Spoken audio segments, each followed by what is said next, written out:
ఉసిరికాయ పచ్చడి కోసం ఇట్లా మంచిగా ఉసిరికాయలు తీసుకొని వాటిని మంచిగా క్లీన్ చేసి మంచిగా పొడి పొడిగా అన్నీ మంచిగా తూడ్చి మంచిగా ఆరబెట్టుకొని ఇలా పచ్చడి కోసం రెడీ చేసుకున్నాము. చూస్తున్నారు కదా 1 కేజీ ఉసిరికాయలు.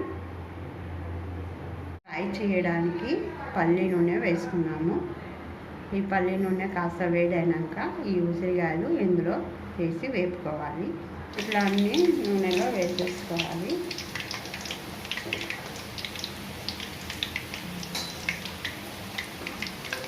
నూనెలో వేసి సిమ్లో పెట్టుకోవాలి. కొంచెం నూనె వేడయ్యాక సిమ్లో పెట్టి వీటిని బాగా వేసుకోవాలి. మంచిగా ఇవి ఇట్లా మంచిగా నూనెలో మునిగేటట్టు ఉంటే కాయలు మంచిగా మెత్తగా ఉడికిపోతాయి, లోపల దాకా మంచిగా ఉడుకుతాయి. లేకపోతే నూనె తక్కువగా ఉంటే కొంచెం బూజు లాంటిది వస్తుంది. కాబట్టి నూనె కాయ మునిగేటట్టు వేసి వేపుకోవాలి. ఇలా సిమ్లో వేయించి తీసాం కదా, ఇట్లా మెత్తగా ఇట్లా ఉడికిపోవాలి.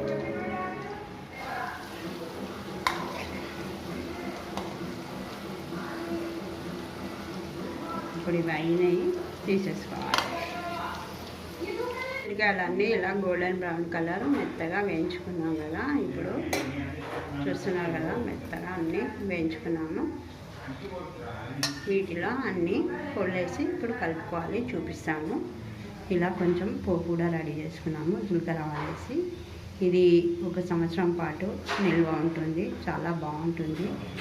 మీరు కూడా ఒకసారి ట్రై చేయండి. Thanks for watching. మా ఛానల్ని సబ్స్క్రైబ్ చేయండి, షేర్ చేయండి, లైక్ చేయండి, మంచి కామెంట్స్ పెట్టండి.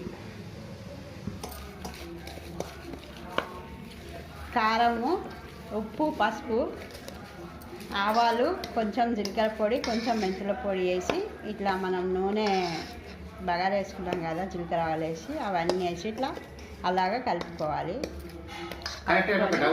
ఆవాల పొడి వేయాలి. కలిసిన దాంట్లో మనము ఈ వేపుకొని పెట్టుకున్నాం కదా, ఇవి అందులో వేసి కలుపుకోవాలి. ఇవన్నీ ఇట్లా మంచిగా కలుపుకోవాలి. కొన్ని ఎల్లిపాయలు కూడా పైనుంచి వేసి కలుపుకుంటే చాలా బాగుంటుంది. సంవత్సరం వరకు పాడవకుండా ఉంటుంది ఈ పచ్చడి. మీరు కూడా ఒకసారి ట్రై చేయండి. Thanks for watching. మా ఛానల్ని సబ్స్క్రైబ్ చేయండి, షేర్ చేయండి, లైక్ చేయండి.